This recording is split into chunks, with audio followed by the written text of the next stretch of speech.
I think I'm going to be the scoundrel by the time we're done with here that Ralph was talking about. I've got a lot of things I'd like to say, and they're going to be, some of them not so pleasant. And the pleasant thing is that I'm going to be enjoying my retirement. And it's only going to take about a minute for every year I put in. But what most of these folks don't understand is the laws they broke by telling the things they did about me. And I'll explain that as I go through. And I think it'll become clear why I was the target by the time I get through with all of this. I've dedicated many years of my life to this city, and I'm not going to go away without contesting the damage to my reputation by political activists, candidates, their supporters, unions, and the Julia Patterson political machine. Now, I'm going to say, I mean, this is my last shot. Yeah, I know. I am going to name names, including Rob McKenna. I also want to reflect on, well, let's just say a bizarre election. Many have asked me why I was the target, and I think you'll see that when I get through, especially to the point of breaking the law. Let me read the law to you that nobody seems to want to enforce. RCW 4217A.335. It is the intent of the legislator to amend the current law to provide protection for candidates for public office against false statements of material facts sponsored with malice. That's 1999 C304 in Section 1. Back to the RCW. It is a violation of this chapter for a person to sponsor with actual malice, sponsor, not do it, a statement consulting or constituting libel or defamation per se under the following circumstances: political advertising or an electioneering communication that contains a false statement of material fact about a candidate for public office. They broke the law. It is the intent of this legislation to amend Chapter 4217 that somebody seemed to forget to read. It is the intent of the legislation that a violation of state law occurs if a person sponsors false statements about candidates in public advertising and electioneering communications. They broke the law. The legislation finds that in such circumstances, damages are presumed and do not need to be established when such statements are made with actual malice in political advertising and electioneering and constitute libel or defamation per se. The legislator finds that when such defamatory statements contain a false statement of material fact about a candidate for public office, they expose the candidate to contempt, ridicule, or reproach, and can deprive the candidate of public benefit, of public confidence, or prejudice him or her in her profession, trade, or vocation. They were running around telling people that I stole money from the city. Let me go on here. In addition to the false statements constituting libel, I received many calls telling me that Ladenburg's army of canvassers were saying I stole money from the city. The law was recodified to eliminate cynicism of the voting public by holding candidates liable for hiding behind political action groups. I sent an email to Barry and told him to stop lying about me and stop his folks from doing it. It was ignored. I'm grateful to get out of politics and move on with my life, but what I fear is that if this gets swept under the rug, like happened in 2009 with that election, that the only winners will be the biggest liars in these contests. It's amazing why the legislators create laws to protect the voting public and then refuses to enforce them. The law is the law, and the victim should not have to be the enforcer. It's even more amazing that the Attorney General is running for governor, yet he's not enforcing the state laws. If someone mugs or robs you of even $1, the cops will put him in jail immediately. But if it's your reputation that they mug you for, and some of us take our reputation more valuable than money, nobody does nothing. They just say, well, you know, that's just politics. Well, it's not. It's not just politics. The reason these laws were written was to stop that type of cynicism among the public, but nobody's enforcement. It's the state law, and the buck stops with Rob McKenna. If he doesn't enforce the state laws protecting our most basic voting rights, why does he think he should be the governor? So I'm going to hit them all on this whole thing. So you're going to have to bear with me. Most received flyers lying about me, and there are numerous witnesses as to the verbal defamation about me stealing money from the city. If any of you other citizens have heard that, give me a call at 242-0716, because I know you have. It didn't just stop there. There's a lot of speculation behind all the outside money that paid to get control of this city government. All will expect a return on their investment, and you know who's going to have to pay. The Patterson Democrats made this a partisan race because they are carving out a majority-minority congressional district, while the Republicans and the independents idly twiddle their thumbs. The unions and demonstrators will not only have a free rein in SeaTac, but will have support from those they help pay the way in. And I hope that's not the case. But they're going to want paid back. One reason I became a target was because I told the Senators Murray and Cantwell in a meeting in D.C., then repeated it right here on this dais. And I think this is probably where it started, was how SeaTac has been plunged into poverty by an influx of too many refugees without the proper support. I don't think that's fair to anyone, and especially to the refugees. I also said the affluent were leaving the city and no one replaces them because the schools are failing because of language barriers. That's really not the school's fault.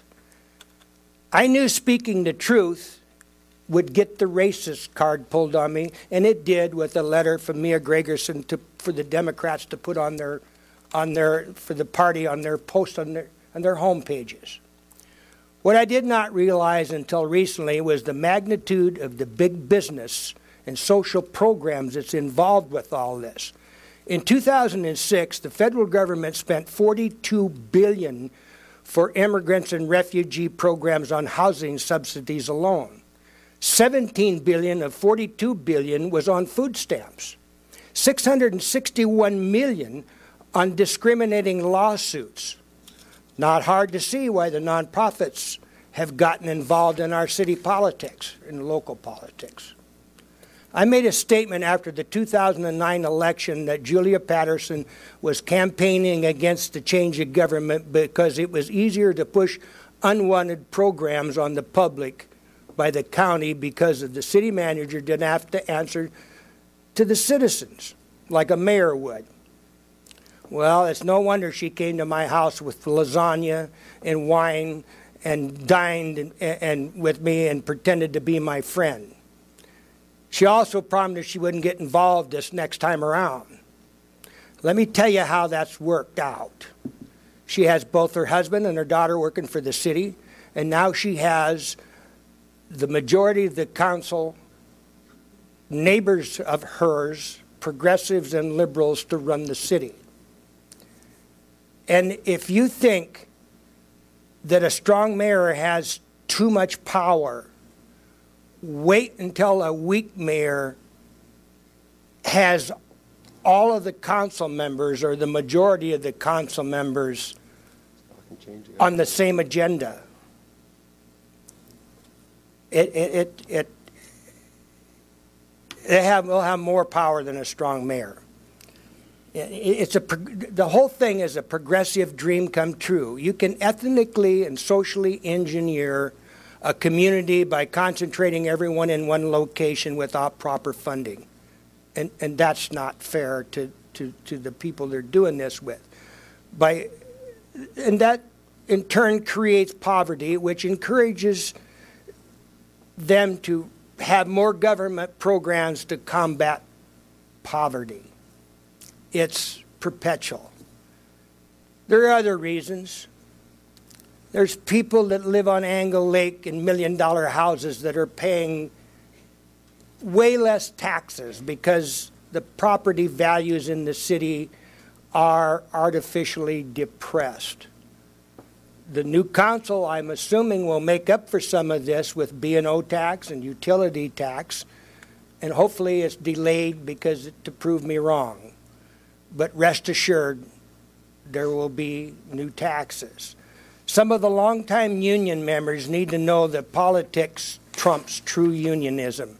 I paid into the unions for 27 years, as did my employees or employers. Yet the King County Labor Council sent out flyers violating RCW 4217-335, stating that I voted against fire and police for 12 years. I didn't vote against them once, and they can't prove it, but they have to because that's the law. I don't have to prove it, they do.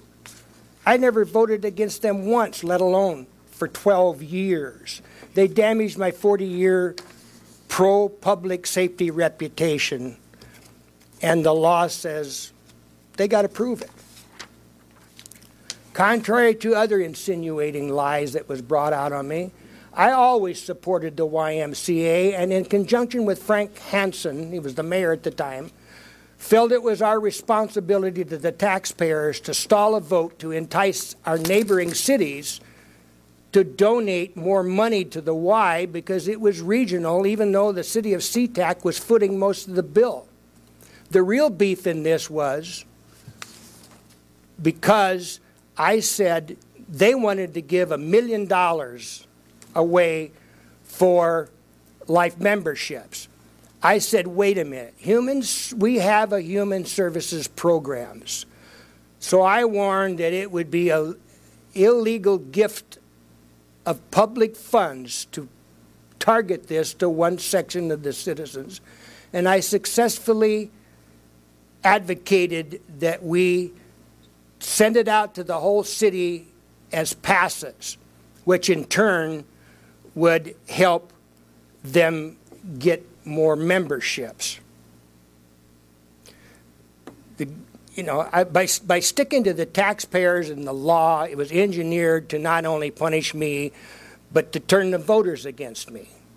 The good news is I get to move on, and I can thank several right here on this council for being part of these deceptions.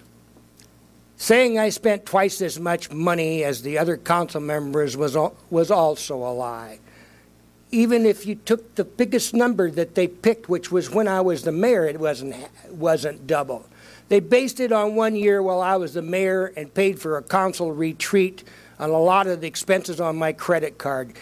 And even that wasn't twice as much. I saved the city $6,000 by not hiring a facilitator, and right around $2,000 by renting a suite rather than a conference room for our meetings. I paid for the suite, including all the necessary equipment and supplies for the retreat on my credit card. They used this to develop a lie for Ladenburg to make it look like I was wasting the city's money. The fact is, the more involved and dedicated an elected official is, the more money they spend on their expenses.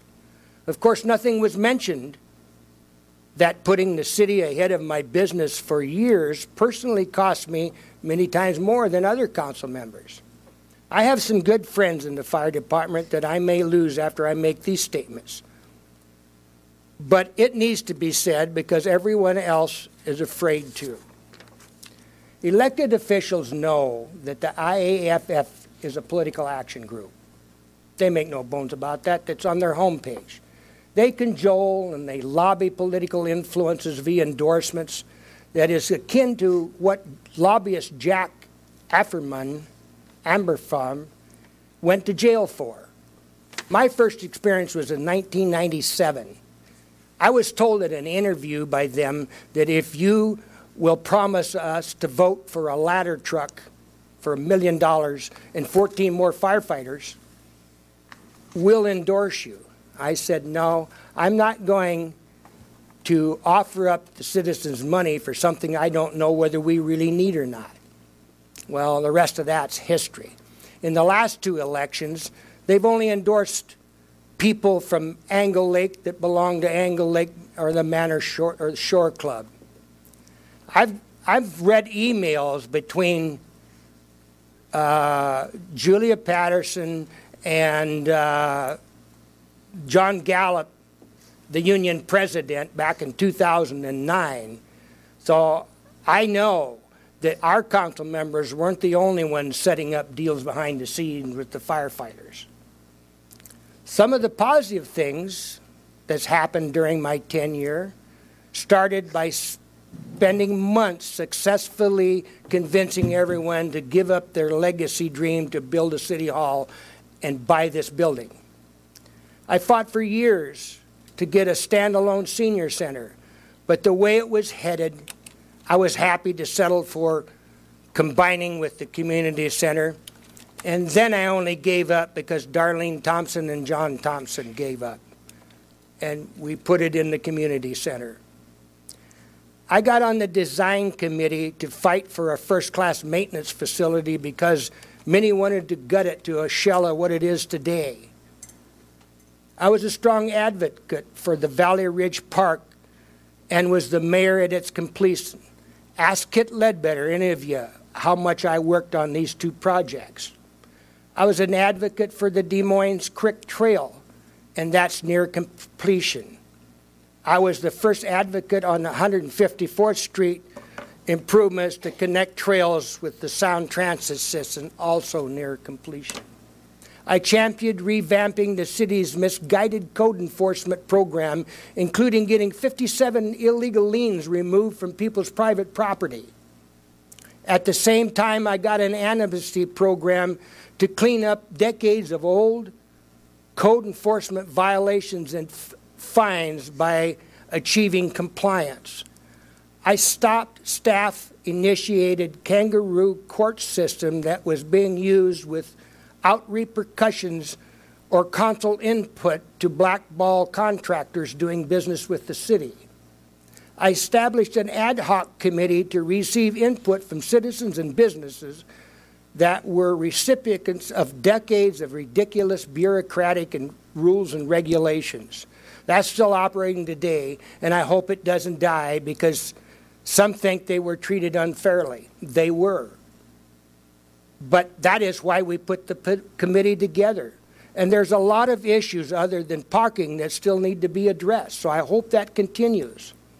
I will be moving on, and my place is for sale. My only regret is that I will miss my longtime friends, especially those on this staff. And Mary, you know who they all are. I have had a great run and made a difference in SeaTac, but I'm looking forward to retiring. At my age, you plan your retirement backwards from the old folks' home. So Eileen and I are really looking forward to the next phase of our lives. I intend to golf in the sunny winter and fish in the summer.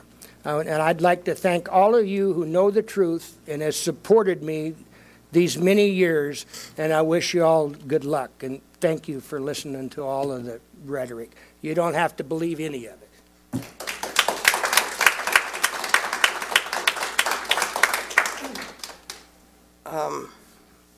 After that, I think I'll just, if I start talking, I'll cry. So, can we have a move for adjournment? I am. I'm just enjoying it. We're getting out of here. You want me to go on? I can go on for another hour. I know you can. Do I have a motion? Let's adjourn. But we don't want that. All those in favor? Aye. Aye.